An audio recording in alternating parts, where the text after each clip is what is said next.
നിയുക്ത മുഖ്യമന്ത്രി V D Satheesan Rahul Gandhi, Priyanka Gandhi എന്നിവരുമായി സംസാരിക്കുന്നുണ്ട്. തൊട്ടരികെ VM സുധീരനുണ്ട്. അദ്ദേഹം വി ഡി സതീശനെ മുഖ്യമന്ത്രിയാക്കണമെന്ന് സുധീരം വാദിച്ച നേതാവാണ് സുധീരൻ.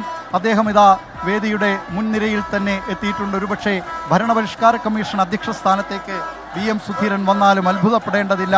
അദ്ദേഹത്തിൻ്റെ ഭരണ പരിചയമൊക്കെ കണക്കിലെടുത്തുകൊണ്ട്, അദ്ദേഹത്തിൻ്റെ സംഘടനാ പാഠവും കണക്കിലെടുത്തുകൊണ്ട്, നേതൃപാഠവും കണക്കിലെടുത്തുകൊണ്ട് ഒരു പുതിയ കേരളം എങ്ങനെയായിരിക്കണം എന്നത് സംബന്ധിച്ച് ഭരണപരിഷ്കാര കമ്മീഷൻ അധ്യക്ഷ സ്ഥാനത്തേക്ക് എത്തിക്കാം. ഇപ്പോൾ രാഹുൽ ഗാന്ധിയോട് സംസാരിക്കുന്നു എം വി ഗോവിന്ദൻ CPM സംസ്ഥാന സെക്രട്ടറി എം വി ഗോവിന്ദൻ വേദിയിലെത്തി. അദ്ദേഹം രാഹുൽ ഗാന്ധി, പ്രിയങ്ക ഗാന്ധി, VM സുധീരൻ, സാദിഖ് അലി ശിഹാബ് തങ്ങൾ, കുഞ്ഞാലിക്കുട്ടി തുടങ്ങിയവരുമായെല്ലാം കുശലം പറഞ്ഞുകൊണ്ട് നീങ്ങുകയാണ്. ദീപാദാസ് മുൻഷിയെ കൂപ്പുകൈ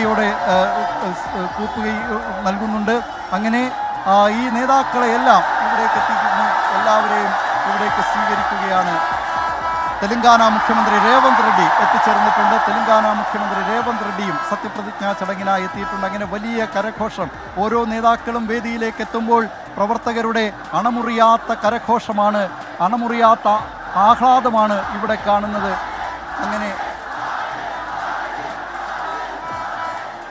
ഇപ്പോൾ ഇതാ ആ പ്രവർത്തകർക്ക് UDF പ്രവർത്തകരുടെ ആവേശം അതിൻ്റെ അലകടലായി ഇങ്ങനെ മാറുകയാണ്.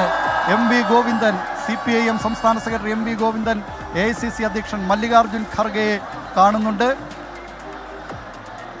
വലിയ കരഘോഷത്താൽ, UDF പ്രവർത്തകരുടെ ആവേശത്താൽ, ആഹ്ലാദത്താൽ ഇപ്പോൾ തിരുവനന്തപുരം സെൻട്രൽ സ്റ്റേഡിയം നിറഞ്ഞിരിക്കുകയാണ്.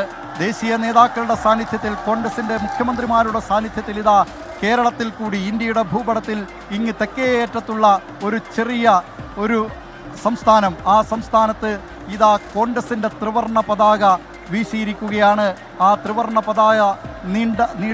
ത്രിവർണ്ണ പതാക പുതച്ച കേരളത്തിലേക്ക് ഇതാ കേരളത്തിൻ്റെ മുഖ്യമന്ത്രിയായി വി ഡി സതീശൻ അല്പസമയത്തിനകം സത്യപ്രതിജ്ഞ ചെയ്യാൻ പോകുന്നു. സത്യപ്രതിജ്ഞാ ചടങ്ങിന് സാക്ഷ്യം വഹിക്കാൻ ഭരണപക്ഷ നേതാക്കൾ മാത്രമല്ല, പ്രതിപക്ഷത്തുള്ള പാർട്ടികളുടെ നേതാക്കൾ, സംസ്ഥാനത്തെമ്പാടും നിന്നെത്തിയ UDF പ്രവർത്തകർ എന്നിവരെല്ലാം ഉണ്ട്. അവരെല്ലാം തിരുവനന്തപുരം സെൻട്രൽ സ്റ്റേഡിയത്തിലെത്തി വലിയ ആവേശത്തിലാണ്.